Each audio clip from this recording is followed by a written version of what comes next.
Hey guys, it's Tom with Hits, and today we have Ivan from Men Without Hats. How are you? I'm great. How are you doing? Pretty good. For those who don't know, I mean, everybody should know, you guys are pretty popular. You want to give a little intro about Men Without Hats and yourself? Well, we're that safety dance, Pop Goes the World band, I guess. It's The video of the guy running through the field with the dwarf band. That one.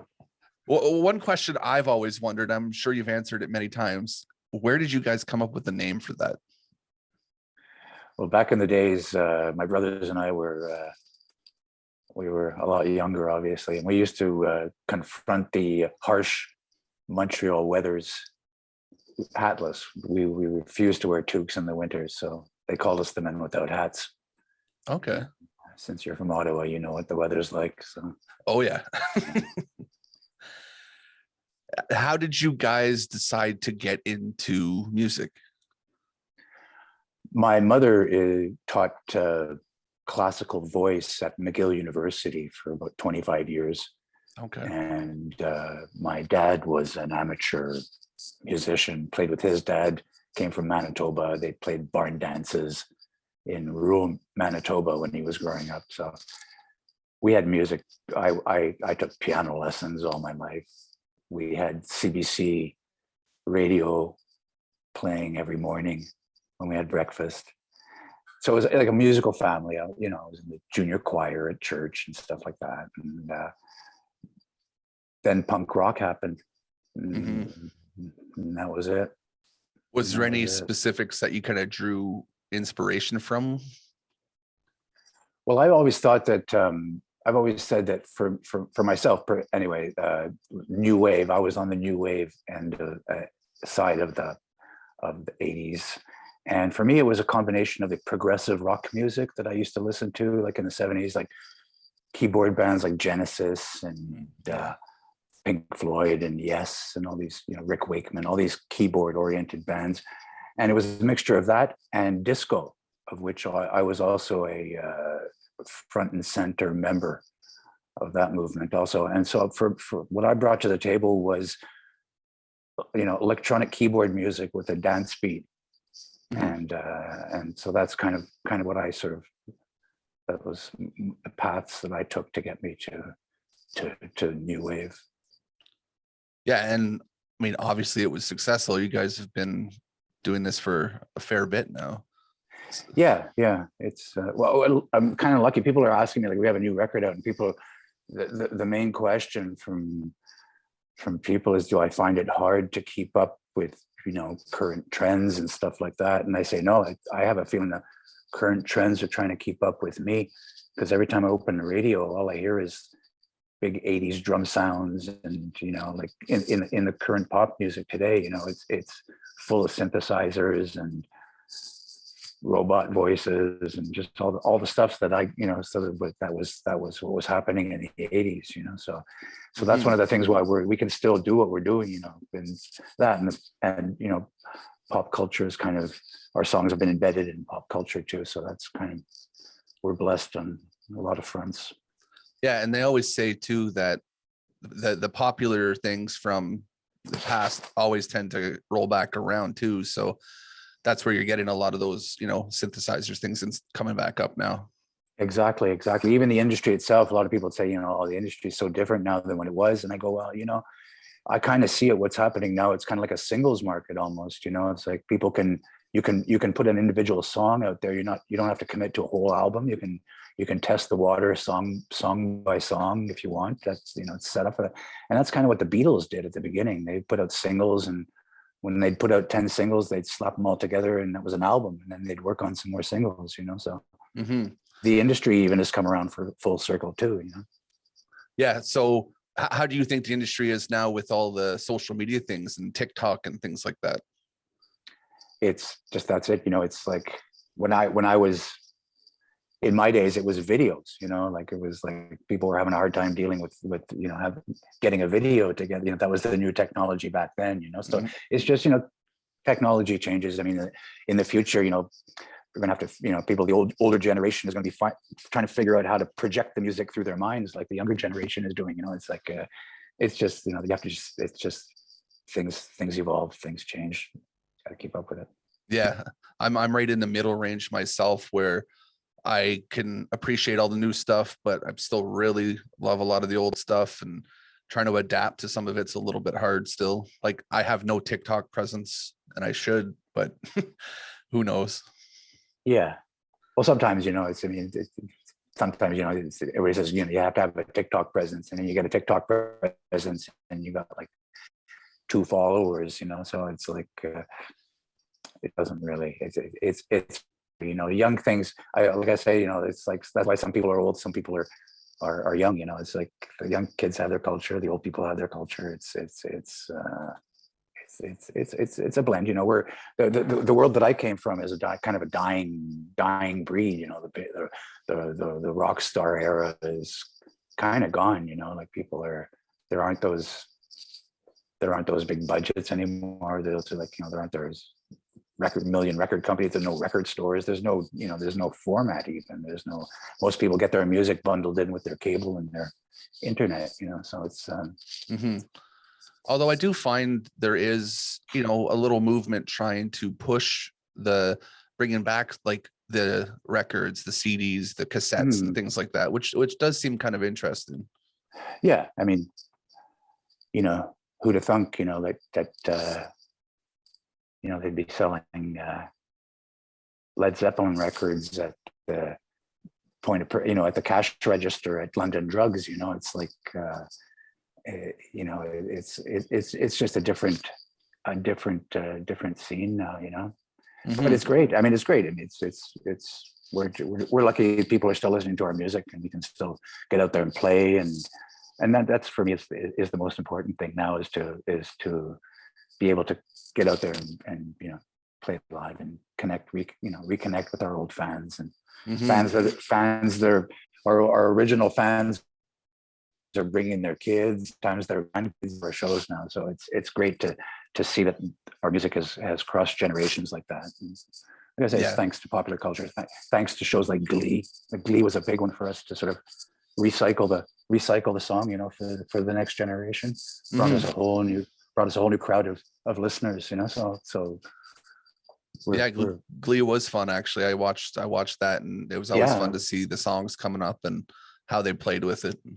Yeah, they even took the song on the road too as part of their live show. So it was great. It was, and just the way they used it too, with the whole, just the way it was done in the show. It was great too. It was very, very memorable too. So it was great. It was all great. My son who's now approaching 20. He's just turned 19, and he found out who I was really when he was like 8 or 9. And he came home one day and he said, "Dad, my friends at school tell me that you're the Crazy Frog," because that's his friends had seen the Crazy Frog safety dance video, and that's how he found out who I was. That must have been an interesting conversation after that. Yeah, it was pretty good. Yeah, his allowance got a lot bigger. Like being out on the road and everything, do you have any fun tour stories that you can remember? Oh, everyone's a fun story, I can tell you. There's my favorite story isn't for me. It's from a friend of mine, John Kasner from the Doughboys, and it was a show that they just played in Ottawa, and so they were back in the middle of the night from Ottawa, towing a van full of people, towing a U-Haul, and it was through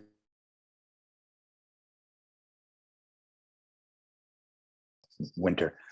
And long story short, the car skidded out. The van, the U-Haul.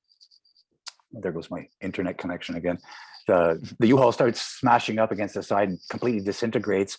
All their gear gets strewn along the highway for about 1 kilometer. So they stop in the middle of the blizzard. They're dodging 18-wheelers, pulling their gear off to the side of the road. They finally get a pile made.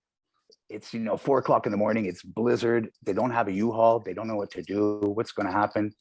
All of a sudden, a Winnebago pulls up with a U-Haul, and it's Miss Nude Universe on tour with her pet snake and her pet ocelot in her Oh, Winnebago wow. with her, and says, "Oh, I got a lot of room, man. Just pile your gear into my fucking U-Haul."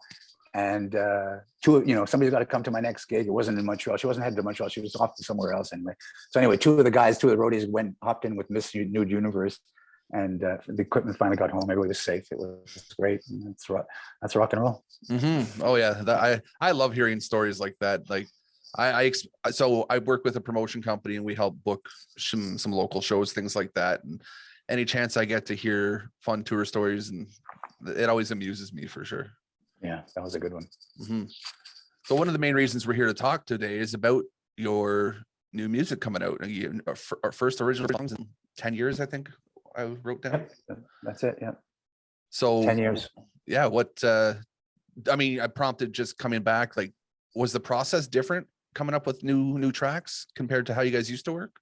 Yeah, it was actually. This was the first kind of record that was made that we did this way, because usually I watershed. I don't sort of, some people work every day at their craft, there's different ways of doing it, and I just sit around for a while, and then one day I go to the keyboard and I'll write 12 songs in a week, and that's the next record. And then sit around for a while, and then same thing happens. And that's happened all my career. This one, it was different, because we started the project off, we started off because it had been 10 years and the fans were asking, a lot of people were asking for new music.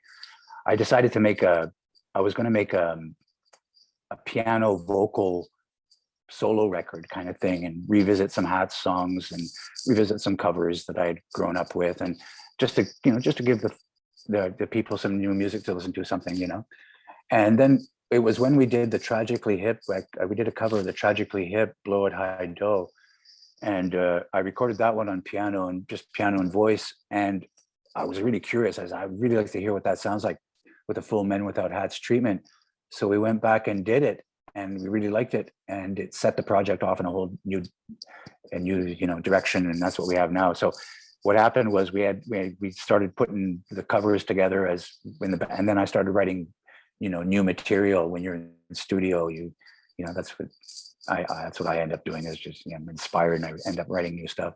So we wrote new stuff, and then we went and found some old stuff in the vault, some old demos from the 80s that we had never finished and never put down to tape or anything, and from the 80s and the 90s, and finished a couple of those. And then there was songs that I've been writing songs in the back of a tour bus for the last 10 years. We've been on the road, so we had a lot of stuff. So it was instead of watershedding, it was sort of a 40-year span of songwriting. So it was really interesting, and it kind of it all fit together. It all sounds pretty seamless. You can't really tell who's who in the in the sort of timeline of the songwriting. So it was good. We had a good time making it. We did it kind of old school. We rented a house in a secluded area where we could make noise at any time of the day, and put up a mobile studio and just lived there, and for almost a year, and made music and recorded music. We have the album's called this one's called Part 2. Part 1 was the cover versions, came out last September. So Part 2 is the originals, and we recorded a lot more stuff than we needed. So we've got Part 3 is on the way. And, nice. Yeah. It was a fun experience. Yeah. Is there anything on Part 2 that you're excited, or like that you expect fans to really, really dig? Well, there's a lot of things, because a lot of our fans have been, there's one song, for example, it's called Heaven. And we used it back in the 80s as our show opener.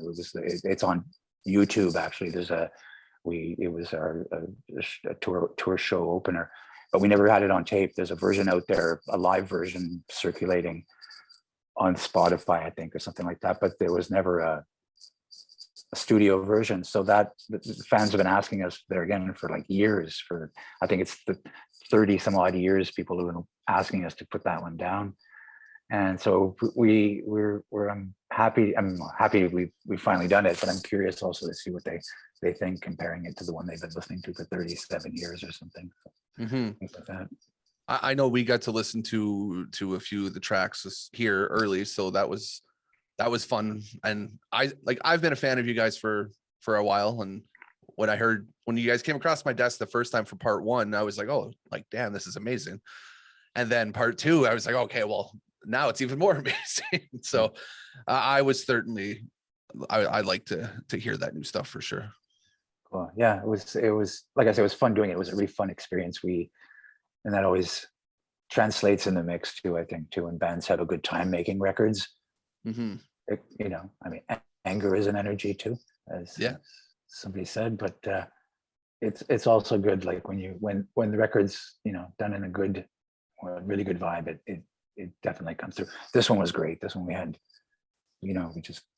everything just clicked, and we're working on part 3 now, and it's just as much fun, so that'll be good.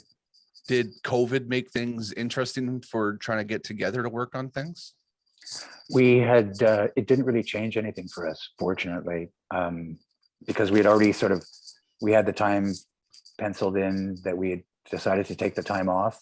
We had said no to a bunch of tours, said no to a bunch of shows. We had really sort of sectioned that time off, blocked that time off, and we were all living there.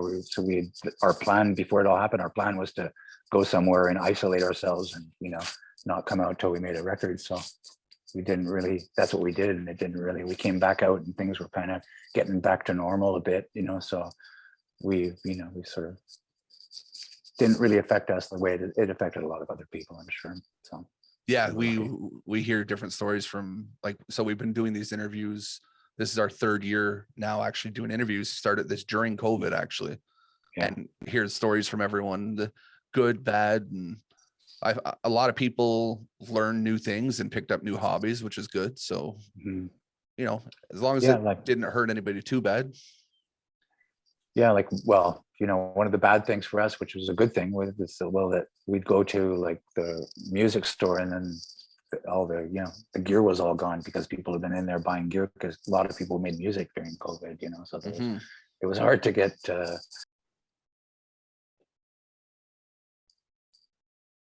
Can you hear me now? Yeah. Okay, there we go. That was weird. Well, okay. I mean, I could edit the chunk out in the center, so we're okay with that. Okay. So where do we get lost here? We stopped basically at you were talking about music stores and people that bought music or all the instruments and learning new things during COVID. Yeah. I mean, so we could pick up off of that with, did you have any new hobbies during COVID? No, we didn't. We were pretty much isolated. We was music. We had no visitors, nothing. We had a family of 13 peacocks that we watched grow. And, I mean, that's interesting on its own too, though, I'd imagine. It was. I learned a lot about peacocks. A very messy bird. Oh yeah. Very noisy, very messy. My wife is not a fan of birds like flapping and things like that, so she would have probably had a fit if one of them came at her. Yeah. So I do like to ask a couple questions to everybody, kind of similar, but it gets a little bit more detail about you as a person and kind of fun things. Some of them will make you think a bit too, so that's always good. First one on my list is, what is something on your go-to playlist that people wouldn't expect that you actually listen to? I was going to say something like ABBA, but I think everybody listens to ABBA these days. Mm-hmm. I figured this one would be a little bit harder for you because, you've probably listened to quite a bit. Yeah. Well, these days I listen to nothing but like early 70s music. I listen to all the music that I missed growing up, type of thing. I do when I do my digital crate digging. I'm amazed at how much music there is out there that didn't get heard. That's why I feel doubly lucky that I can still do what I'm doing, because it's, I've often compared being in a band, being in a young band, to being on a hockey team. It's like because there's competition between bands that, whether you sort of acknowledge it or not, there's only so many spots on the top 40, and there's only so many clubs in each city to play, and there's only so many people to interview, and there's only so many magazines and podcasts now. So there's a competition to get those spots, Mm-hmm. and so that's what it was back then. And so when I see, that we're still out here doing what we do, and all the bands that put their lives and their families and their fortunes and their mortgages and everything and never even got heard. So I'm thankful for every minute that we can still do it, and thank to all our fans who are still listening to us. Mm-hmm. Okay, so this one actually tends to elicit more thought. What's one thing that you wish more people would ask on interviews, things like that, that's not asked enough? Oh, maybe I'm very rarely asked about the creative process. That's one thing that not too many people seem to be interested in is how do the songs come about. And I'm actually surprised about that, because that's one thing I always want to know myself, is kind of what you guys do when creating a song. Yeah. Okay. That's like sometimes I like what I answer. My answer is that sometimes I don't understand it myself. Sometimes I feel like I'm a conduit, and that the song exists already, that the message exists, and I have to channel it, and that's how I used to approach it before. I used to just go and sit at the piano and have a smoke and a cup of coffee and just wait till the feeling took me. And so it's different for everybody. Yeah, and I hear different things. Some people they'll just have a notebook and write words down and just go off and try to make a topic out of it. And some people really hold close to life experiences, things like that. So like I said, it's always interesting to hear the ways that people do things, because as a creative person, there's always something in your mind that is slightly different than someone else's. And for me, I wouldn't know how to come up with a song. I don't know. I don't think that way. So it's hard to say. John Cage used pickup sticks, the Chinese game pickup sticks. That's how he composed music sometimes, so I mean, there's all kinds of ways. There's David Bowie used to, do like bands like Bowie and, like all the old school bands, the Rolling Stones, they go and compose the albums. They book recording studio time and just go there and make an album with no kind of, just whatever happens, type of thing. Got some riffs, got some, invite a bunch of guys, Bowie invite a bunch of, musicians and just throw out ideas and jam on stuff and come up with lyrics and write them, just make it all there, just create the whole album right there. And and that's another way of doing it too. There's different ways. Some people work alone, some people work better with partners. I really like the way that Elton John and Bernie Taupin have, made it's just amazing music over the years. One guy writes all the lyrics, one guy writes all the music, and you're just like, it's incredible. It's almost like they're the same person almost sometimes, so yeah, just like a left arm and a right arm kind of doing this. What is one piece of advice that you were given when you were coming up that you kind of held on to throughout the years? Well, the best advice that I got as a musician came from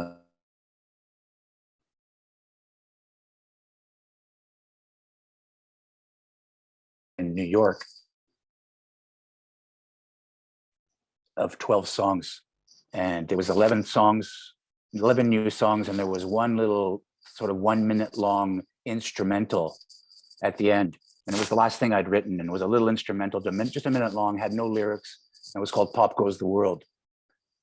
And so I sent the guy this demo with these songs, and he listened to them. His name was Derek Schulman. He listened to them, and he called me back, and he said, okay, he says, those 12 songs, he says, the 11 first songs, you just throw those songs away. And you take that 12th instrumental and you make a real song out of it. And then you write 10 more just like it. And I think we got a good album coming. And I was like, I like I wasn't the type to take anybody's advice back in those days, I'll be quite frank. But that was one piece of advice that I actually took, and I did exactly what he said. And I took the instrumental, I built a song out of it, and I wrote a bunch of other songs that kind of fit along with it. And the album was Pop Goes the World, and I had a big success with it, So it's hard for musicians sometimes too, to sort of, because it's their art, So Yeah. it's like, it's sometimes some people feel that their art is untouchable, and that's how it's supposed to be, and there's no changing the way it comes out, and that, so that's one piece of advice that I would give to young musicians is, just keep your ears open to people who are giving you advice, because I know it's hard sometimes. I mean, your best song is always your next one, everybody knows. But like I was so much like that I used to have people in the crowd like yelling for like, yelling for older songs, like yelling for Living in China or something like that. And I was like, I was going to dive into the crowd and beat them up, like, you guys, like, stop yelling for these old songs. Like, I got these songs you never heard that are so amazing that, you should be, just, wanting to hear my new stuff, like that's how you are when you're young and have a lot of energy. Yeah. And it's always nice too, for you're a seasoned vet in the industry right now, so you have in these tidbits of knowledge for up and comers is always good. Yeah, it's like a lot of people ask me what I think about the new music today, because there's a lot of complaints from the older generation about the non-musicness of the music industry today and stuff like that, and I always keep in the back of my mind, when I was in the late 70s and early 80s making punk new wave music and doing shows with no drummer, doing shows with a drum machine. And I remember what the older generation was thinking of us and saying what non-music this stuff was, like how can these guys even call themselves musicians, and blah, blah, blah, blah, blah. And so when I just let it go right through. Like when I hear complaints about new music today, I just like I said before, that's why some people are old and some people are young. And music speaks to everyone differently, so it doesn't matter what it is. If it's a good song and it hits you good, then that's it. A good song's a good song. It can be sang a cappella around the campfire, so it doesn't really matter. And I've always said, for me, that we haven't really heard the best music.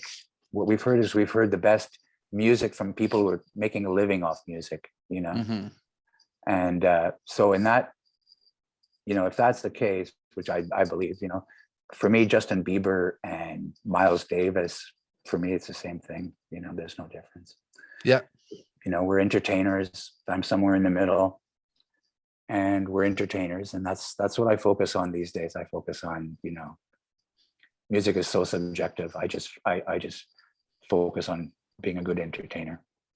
I mean, I think that's what everyone needs is entertainment these days. So, I mean, I don't have much else for you. Do you guys have any? I mean, so we talked about part 3 you're working on now. Is there any live shows, tours, kind of in the works? Yeah, we're planning. It's the 40th anniversary of Rhythm of Youth and Safety Dance this year and next. It was released in '82 in Canada and '83 in the States. So we're planning a special event at one point. We'll be playing the whole Rhythm of Youth album and a best of thing, and getting special guests back and everything like that. So it's in the works. Okay. Hopefully we'll get a chance to get out and see that. Do you have any final thoughts or anything to impart your wisdom on anyone? Just make sure people know that they can still dance if they want to. Nice. So, I mean, yeah, that's it for me. I'll make sure that we have all the music and links and everything to get your music out to the world. I mean, it's already out in the world, but we'll get it a little bit further for you. That's awesome, man. Thank you. I love the conversation. I hope to have you back at some point, maybe around when part 3 comes out. We can have a chat about that. And for sure. It was a great time, and I hope you enjoy the rest of your weekend. I guess it's Easter weekend now. I don't pay attention to the calendar anymore. Good Friday today. But yeah, so enjoy your weekend, and it was a pleasure. Yep. You too, man. All right. Have a good one. Yep. Bye-bye.